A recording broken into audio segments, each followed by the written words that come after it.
ये नारद जी पूछ रहे हैं श्री सनकादिक भगवान से कि हे सनकादिक भगवान, नाम जप करते हुए तो लोग देखे जाते हैं, लेकिन जो लाभ उन्हें मिलना चाहिए वो लाभ क्यों नहीं मिल पाता।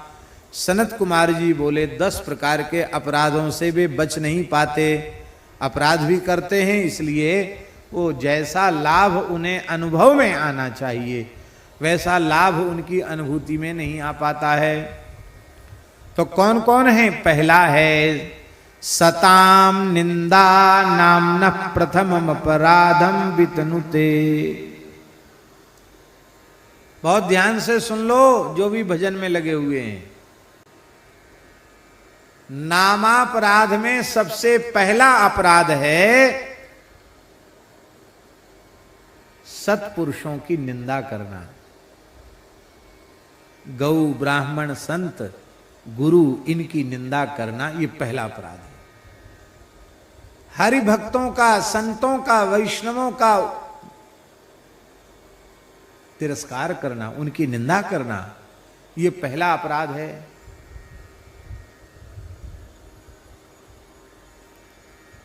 माला तो फेरेंगे और मौका पड़ जाएगा, अरे बोले कोई महात्मा हत्मा कोई नहीं है, सब भिकमंगे हैं, यूं हैं त्यों, जाना क्या क्या बोलने लग जाएंगे। नाम महाराज सोचते हैं अपने मन में कि संतों ने ही तो सारे संसार में हमारी प्रतिष्ठा की है, नहीं तो कौन जानता मेरी महिमा को। इन संतों ने ही नाम का प्रचार किया है। हरेर नाम हरेर नाम हरेर नामैव केवलम कलौ नास्तेव नास्तेव नास्तेव गतिरन्यथा। कलयुग में भगवान नाम को छोड़कर दूसरी गति नहीं है। तो जिन संतों के द्वारा मेरी महिमा इस सारे संसार में स्थापित भई है, उन संतों का तिरस्कार, उन संतों की निंदा, उन संतों का अपमान, अपराध नाम महाराज कभी सहन नहीं करते। इसलिए भैया हरि गुरु संत इनके प्रति, माता पिता गौ ब्राह्मण हरि गुरु संत इनके प्रति भूल कर भी कोई अपराध न बनने पावे, इतना सावधान रहो। कल हमने कहा था प्रतिकूल से प्रतिकूल परिस्थिति को अपने प्रारब्ध का फल मानकर संतुष्ट रहो, पर स्वयं किसी की निंदा, किसी का तिरस्कार, किसी की उपेक्षा करके नया प्रतिशोध का भाव जगा करके कर्म का खाता मत खोलो। न जाने कितने हिसाब किताब चुकाने के लिए तो अब आए हो, और फिर ऐसे हिसाब किताब मन में लेकर रखोगे तो फिर आना पड़ेगा। एक महानुभाव ने, पुरानी बात है, एक महानुभाव ने अत्यंत आवश्यकता थी, उन्होंने हमसे कुछ मांगा, हमारे पास था नहीं, जितना था सब उठा के दे दिया। 25,000 रुपए था हमारे पास, तो 25,000 रुपए हमने उनको दे दिया। अब हम खाक चौक में थे, वो महाराज जी को सब बात जानकारी रहती थी। वो ऐसे विलक्षण महापुरुष थे कि 2 महीना 3 महीना में आश्रम में रहने वाले विद्यार्थी साधु को भंडारा में कितनी दक्षिणा मिल गई ये भी उनको कंठस्थ रहता था महाराज जी को। हाँ, स्वयं तो वो भंडारा कहीं जाते नहीं, सबको उनको पता रहता था। इतने भंडारे खाए, वहां 5 रुपया मिले, वहां 10 रुपया मिले, इतने पैसा होना चाहिए, उनको सब पता रहता था। हम भी कथा करके आते, उस समय तो जो कुछ व्यासपीठ पे आ जाता था लेते ही थे, महाराज जी को अर्पित कर देते। तो हमसे पूछते कहो क्या हुआ, सब उनको समाचार सुनाते, फिर हमारे साथ त्यागी जी रहते, एकांत में उनसे पूछते, 2-4 लोगों से पूछते, पर भगत से पूछते। और हम तो बहुत एकदम निश्चल निष्कपट भाव से जो आया सब कुछ गुरुदेव के चरणों में रख देते। हमसे बड़े प्रसन्न रहते थे, पुराने महापुरुष थे। तो अब स्थान में खर्च भी हम करते थे, फिर कुछ बच जाता तो कहते भाई ये बैंक में डाल दो, जरूरत पे काम आएगा। तो वो 25,000 रुपए उनसे बिना पूछे हमने दे दिया। और वो महानुभाव कह रहे थे हम जल्दी वापस कर दें, को महाराज जी की नजर में तो सब रहता ही था। सन मुझे याद नहीं, लेकिन शायद 97-98 की 98-99 की बात होगी, अनुमान।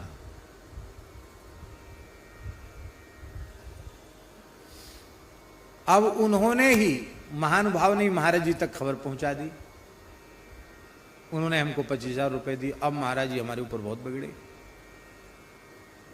एकदम गर्म हो गए।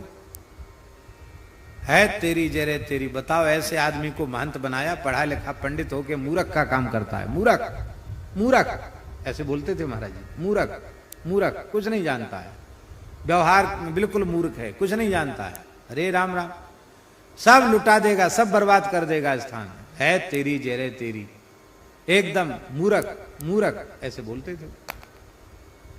अब हमें बड़ा बुरा लगा। मैंने उन महानुभाव से कहा कि मैंने आपसे मने किया था कि आप रो रहे हो, हमारे पास जो हम सब उठा के दे रहे हैं आपको, महाराज जी को मत कहना।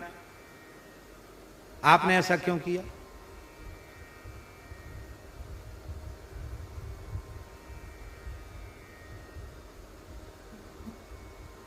खैर जो भी था, अंत में वे महानुभाव बोले कि देखो ऐसा है, मेरे पास तो है नहीं और देने की सामर्थ्य हमारी थी नहीं, इसलिए मैंने ऐसा कह दिया। अरे ऐसा कह दिया तो हमारा तो अब जीना मुश्किल हो रहा है।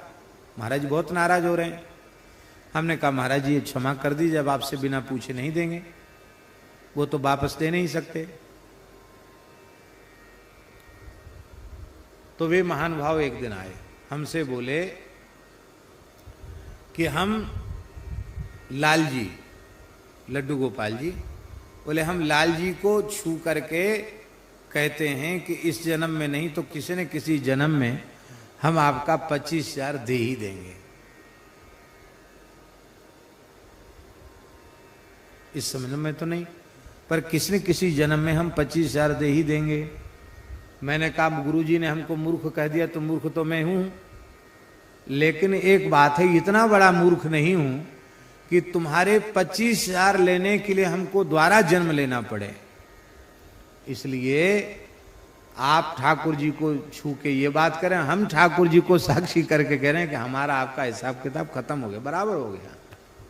हमको आपसे एक पैसा कभी वापस नहीं चाहिए।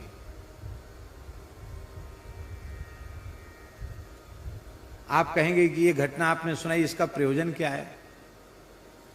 इसका प्रयोजन ये है, ऐसी ऐसी बातें हम अपने मन में रख लेते हैं कि इससे हमको ये लेना, उसको वो देना है, हम 7 पीढ़ी तक पीछा नहीं छोड़ेंगे।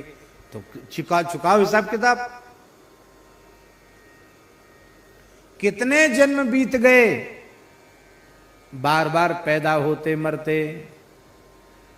इसलिए एक तरफा निश्चय कर लो, संसार तो सब नाशवान है ही, विनाशी है ही है, कहां तक इसको बचा कर रखा जाएगा। संसार की बड़ी से बड़ी हानि सही है, हम सहेंगे, किंतु हमारी आध्यात्मिक हानि हो जाए ये हम बिल्कुल सहन नहीं करेंगे। और आध्यात्मिक हानि क्या है? संसार के किसी प्राणी से बैर मत रखो, किसी से विरोध मत रखो, हैं? किसी के साथ प्रतिशोध की भावना मत रखो, बदला लेने की भावना मत रखो, बस इतने से ही।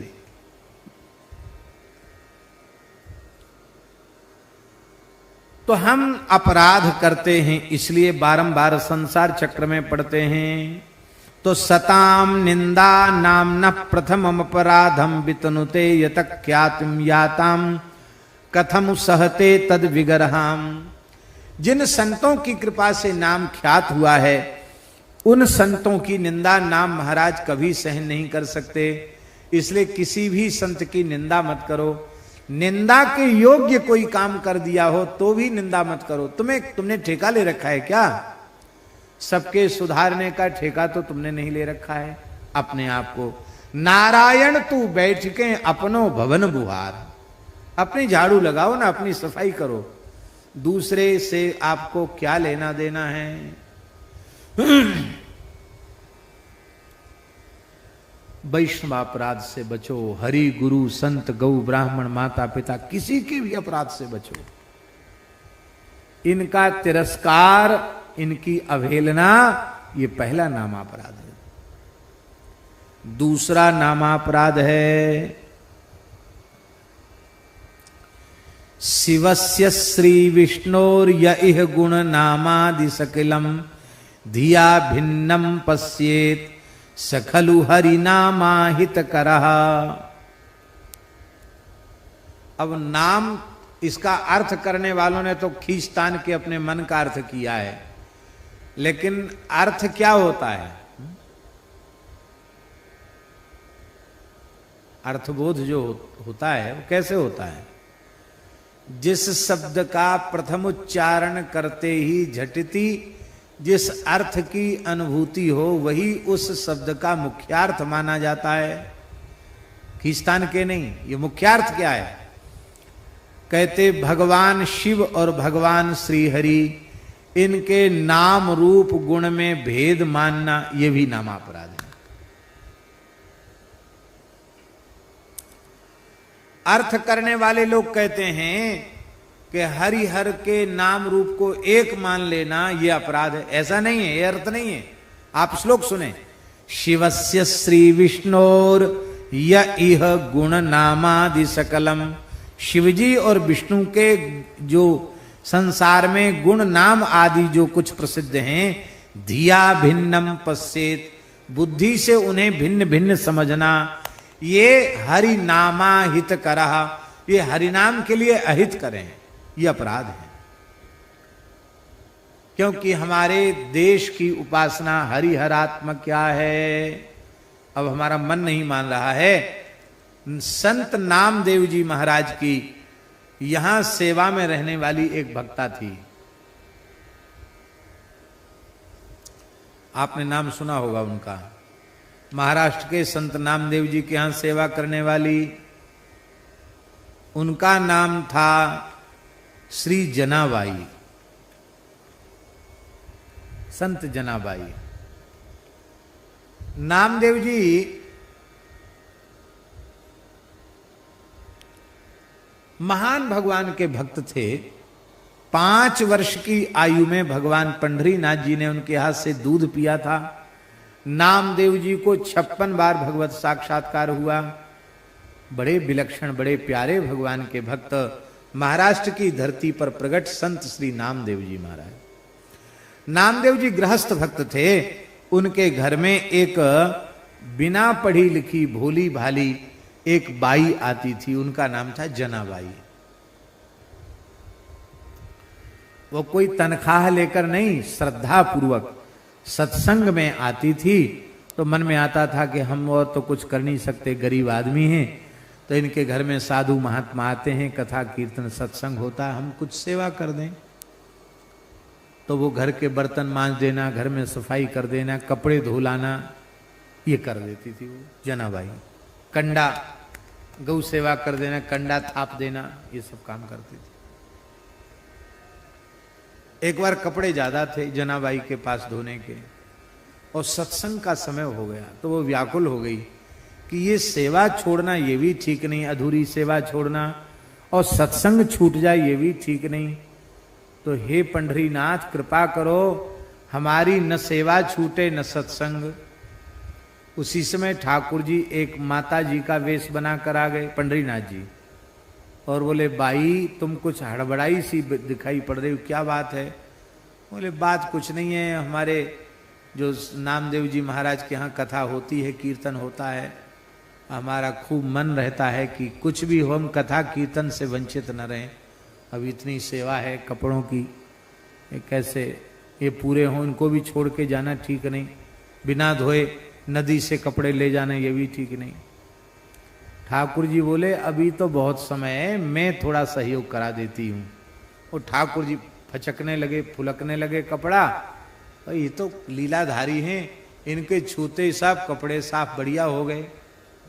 ठाकुर जी इनके साथ सेवा कराते थे, ऐसी जनाबाई।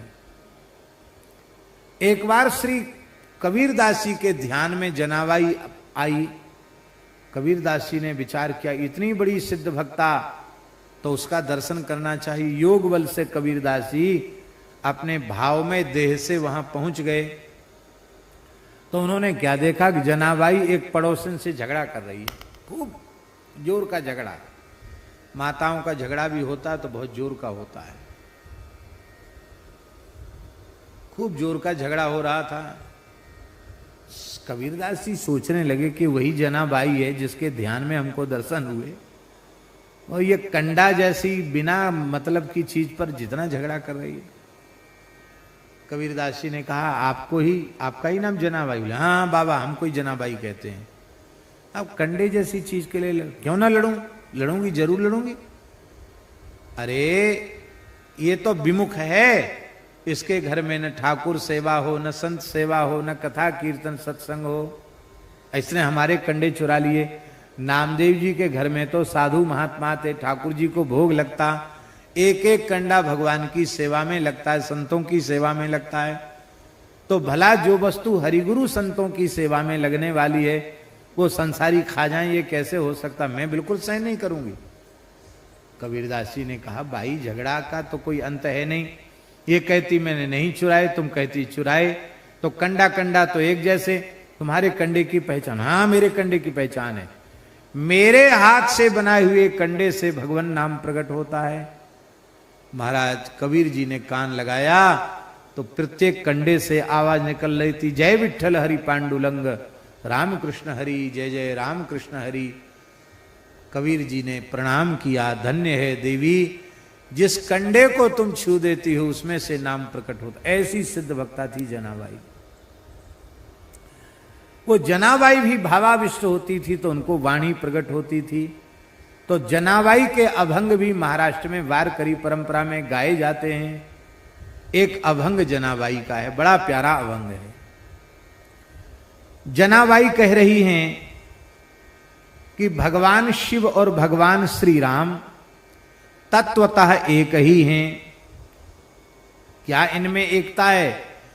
बोले राम जी निरंतर शिव जी का भजन करते हैं और शिव जी निरंतर राम जी का भजन करते हैं। तुम पुनि राम राम दिन राती, सादर जपहु अनंग अराती। राम राम जपते हैं।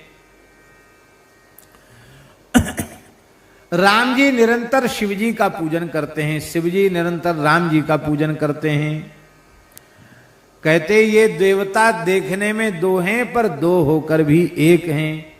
राम जी की आत्मा शिव जी हैं, शिव जी की आत्मा राम जी हैं। सेवक स्वामी सखा सिय पिए के, ऐसा इनका परस्पर का संबंध है। इसलिए जो हरि हर को, राम जी को, शिव जी को एक करके तत्व रूप में मानता है, वही तत्व को प्राप्त करके सिद्ध होता है।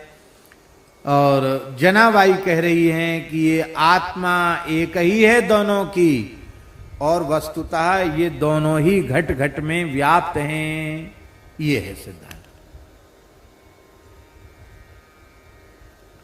ये तो हो गया भावार्थ अभंग का।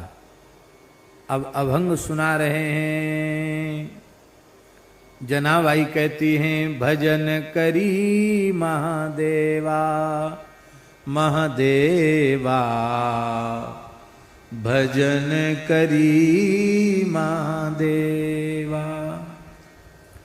राम पूजी सदा शिव, राम पूजी सदा शिव, भजन करी महादेवा, महादेवा भजन करी महादेवा। दोघे देव एक पाही, तया ऐक्य दूजे नाही। शिवा रामा नाही भेद, ऐसे देव ते ही सिद्ध। जनी म्हणे, जनी म्हणे माने जनाबाई बोलती है। जनी म्हणे आत्मा एक, सर्वा घटी तो व्यापक, भजन करी महादेवा।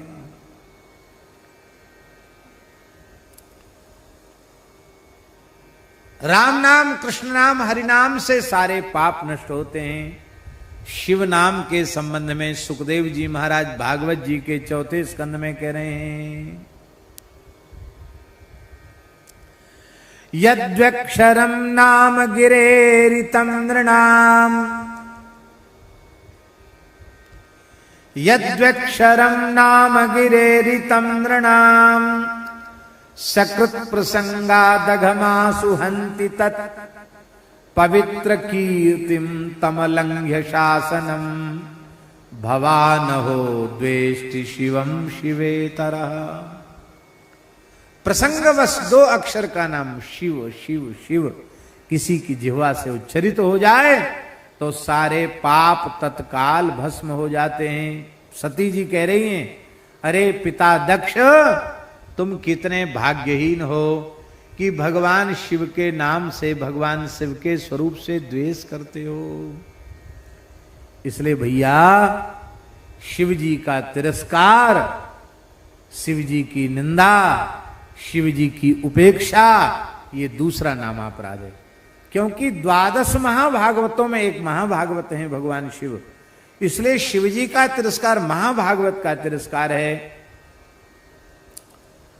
और तीसरा अपराध नामापराध, गुरोरवज्ञा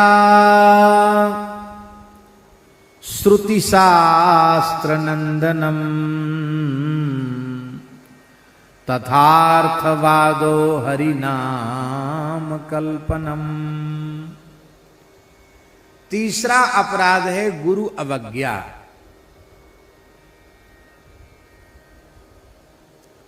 गुरु जी की अवज्ञा करना। अवज्ञा करना जानते हो? वे जो चाहते हैं, जैसा उनका रुख है वैसा न करना, यह अवज्ञा है। उनकी बात काट देना अथवा उसको अपने मन माफिक अपने ढंग से उसको बनाकर स्वीकार कर लेना। नहीं नहीं, उनके कहने का मतलब ये था, क्योंकि वो मतलब हमको चाहिए सिद्ध करना, इसलिए हमने उस बात को अपने ढंग से निकाल लिया।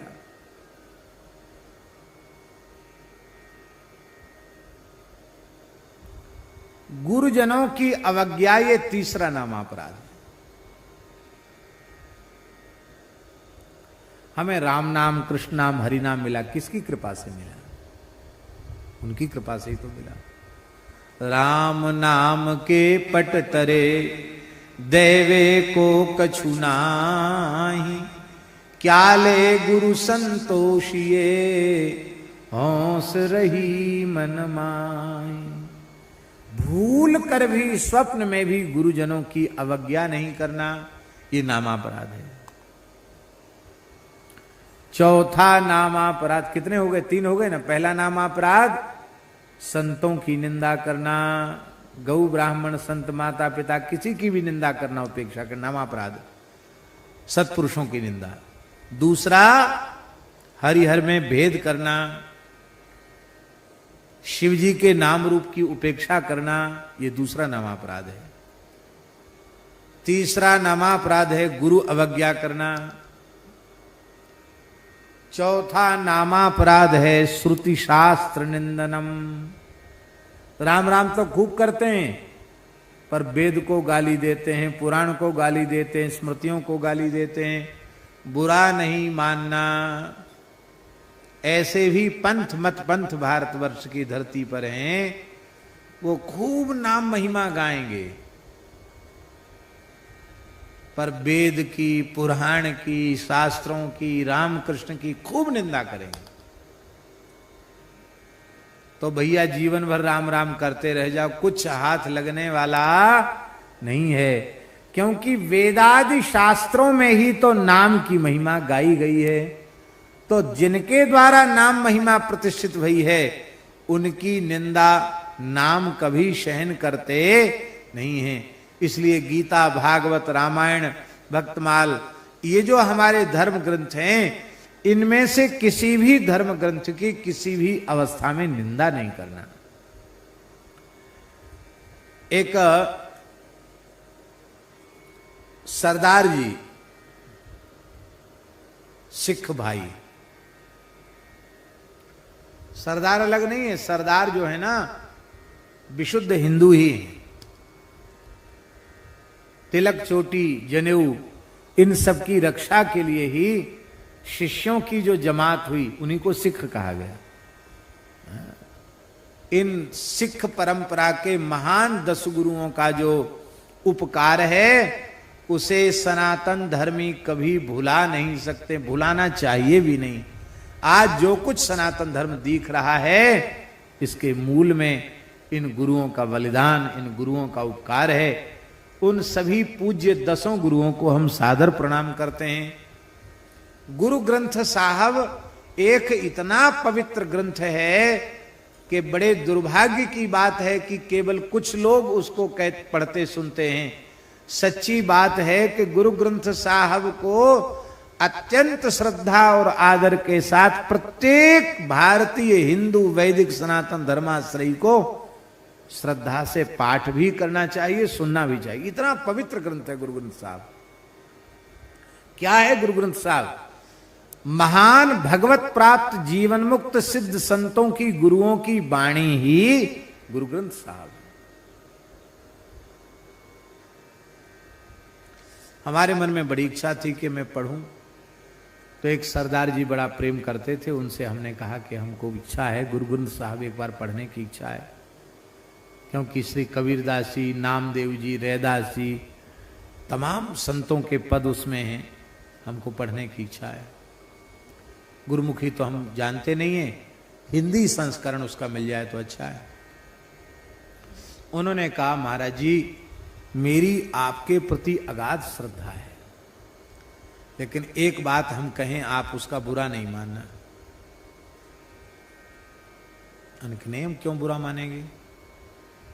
बोले आप लोग खूब भागवत, रामायण, गीता की महिमा गाते हो, लेकिन आप लोग कभी ग्रंथ का आदर नहीं करते हो। हमारे यहां जहां गुरु ग्रंथ साहब की छपाई होती है उसमें भी हम लोग जूता पहन के नहीं घुसते हैं, बहुत मर्यादा रखते हैं। ऐसी पुस्तकों की दुकान पर नहीं मिलता है। पालकी में लेके चलते हैं, झाड़ू लगती जाएगी, गुलाब जल छिड़कता जाएगा, जल का छिड़काव होता जाएगा, छत्र चमर लेके चलते हैं। और बोले आप लोग भागवत बचवाएंगे तो व्यास जी तो सिंहासन पर बैठे जा रहे हैं और लोग जूता चप्पल पहन के भागवत जी की पोथी सिर पे रखे जा रहे हैं, न छड़ी है न छत्र है। तो बोले गुरु ग्रंथ साहब आपकी बात तो ठीक है, सबको पढ़ना चाहिए, लेकिन आप लोग आदर करना नहीं जानते हो गुरु ग्रंथ साहब का। बोले हम आपके लिए नहीं कह रहे हैं, लेकिन ऐसी बात है।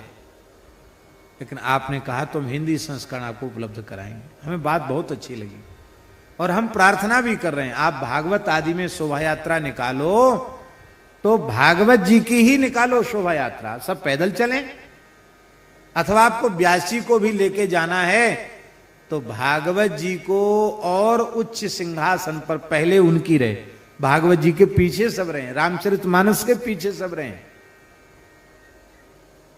जूता चप्पल पहनकर कोई सामने ना आवे, जूता चप्पल पहनकर सिर पर न पदरा में, ये सब मर्यादा रखनी चाहिए है? क्या है? शंख भी बजाते हैं। तो भगवत कृपा से उन्होंने हमको दिया और हमें एक बार संपूर्ण गुरु ग्रंथ साहब को देखने का सौभाग्य मिला। हम तो इतने गदगद हो गए कि वस्तुतः ये तो केवल एक परंपरा नहीं, सबको पढ़ना चाहिए, ऐसा पवित्र ग्रंथ है। इतनी सुंदर कल्याण की, जीवों के कल्याण की बातें उसमें हैं। राम कृष्ण नारायण के ही गुण उसमें गाए गए हैं। वैदिक सनातन धर्म के विरुद्ध कोई बात दास की समझ में तो नहीं आई।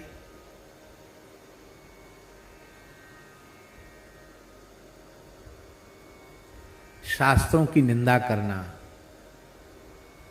यह भी एक नामापराध है। शास्त्रों का आदर करना, शास्त्रों का समादर करना, ग्रंथों का आदर करना। ग्रंथ भगवत विग्रह है? ग्रंथ को ही गुरु मानते हैं। जैसे गुरु जी का आदर, ऐसे ही ग्रंथ का आदर। तो शास्त्रों की निंदा न करना, शास्त्रों की उपेक्षा न करना, ये नामापराध है। चौथा नामापराध। पांचवा नामापराध, अर्थवादो हरि नामनि कल्पनम। हरि नाम में अर्थवाद की कल्पना। अर्थवाद जानते हैं? अर्थवाद का मतलब है कि नाम महिमा इतनी है नहीं, ये तो लोग नाम जप में प्रवृत्त हो जाएं, लग जाएं, इसलिए बढ़ा चढ़ाकर नाम की महिमा कह दी गई है। ऐसा बड़े बड़े लोगों के मन में आता है कि इतनी महिमा, समझ में नहीं है इतनी महिमा कैसे हो गई। यह भी एक नामापराध है।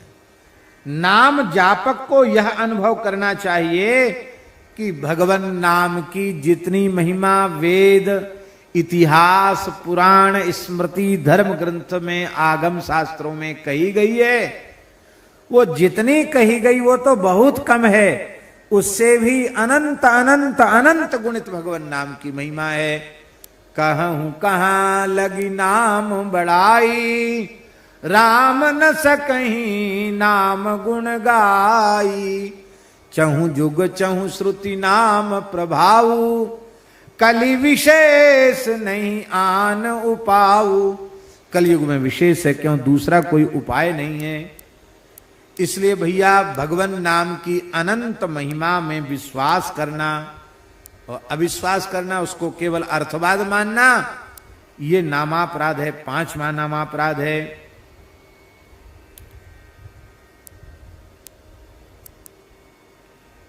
और महाराज जी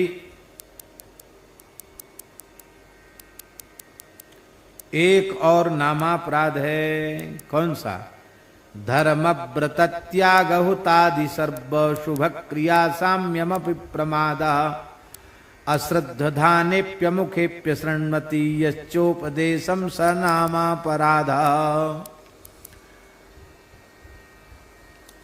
धर्म, व्रत, दान, त्याग, तप आदि जो शास्त्र विहित शुभ कर्म हैं,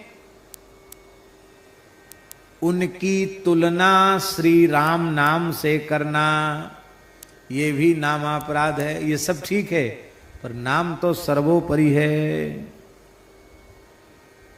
नाम को सबसे बड़ा मानना, नाम को सर्वोपरि मानना, ये नामापराध है। कितने हो गए? 7 हो गए। 8वां नामापराध,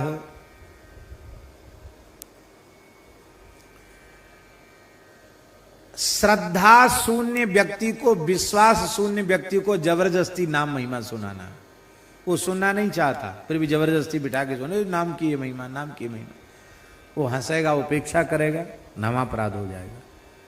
इसलिए अश्रद्धालु को नाम महिमा सुनाना, ये 8वां नामापराध है।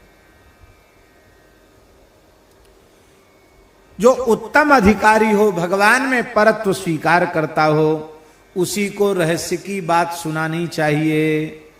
श्री राम नाम, ये 8 हो गए।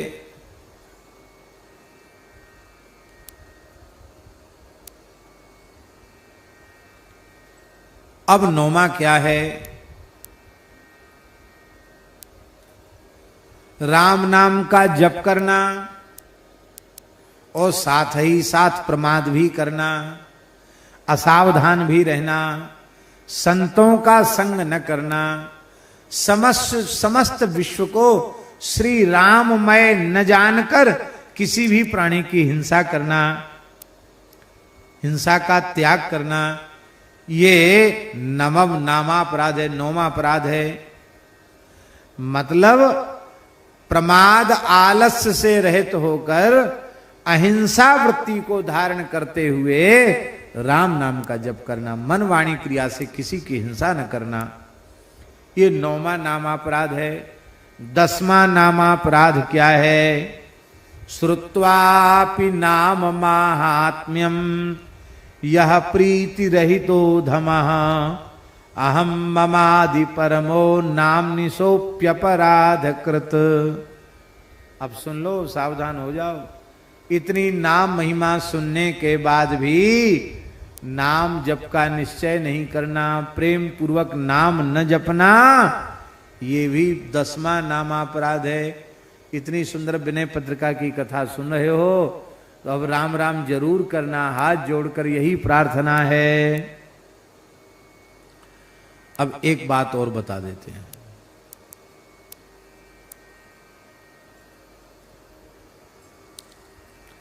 मान लो कोई चाहता तो है कि हम 10 प्रकार के नामापराधों से बचें, पर संयोग बस, संस्कार बस, कुसंग बस, दुर्भाग्य बस, कुछ भी कहो। महाराज के कर कमल से लिखी हुई विनय पत्रिका जी विराजमान है। हमसे बोले महाराज जी कि हम अपनी आध्यात्मिक संपत्ति तुमको दे रहे हैं, ईंटा पत्थर हमारी संपत्ति नहीं है। बोले कोई माने तो माने, हमारी संपत्ति तो भागवत जी और विनय पत्रिका, भक्तमाल और विनय पत्रिका दोनों पूज्य श्री रामायणी जी महाराज ने अपने हाथ से लिखी और दोनों दास को प्रदान की। लगता वो प्रदान करके ही उन्होंने कृपा कर दी, तो ऐसा बानक बन गया कि 3-4 महीने से लगातार बैसाख कृष्ण पक्ष एकादशी से चल रहा है, वो लगातार चल ही रहा है विनय पत्रिका। अभी तो कब तक ठाकुर जी चलाएंगे, पर बार बार हमारे मन में एक बात आती है, कथनचित श्रद्धेय श्री रामायणी जी महाराज शरीर से विराजमान होते और जैसे क्रमशः उन्होंने पूरा रामचरितमानस सुनाया, भरत चरित्र सुनाया, राधा सुधानिधि सुनाई, ऐसे कथनचित उनकी वाणी से यदि विनय पत्रिका होती तो पता नहीं कैसा व्याख्यान होता, साधकों को कितना सुख मिलता, वाणी से नहीं कहा जा सकता। उनके चरणों में हम सादर बारंबार दंडवत प्रणाम करते हैं, उनकी कृपा की याचना करते हैं इन्हीं शब्दों के साथ।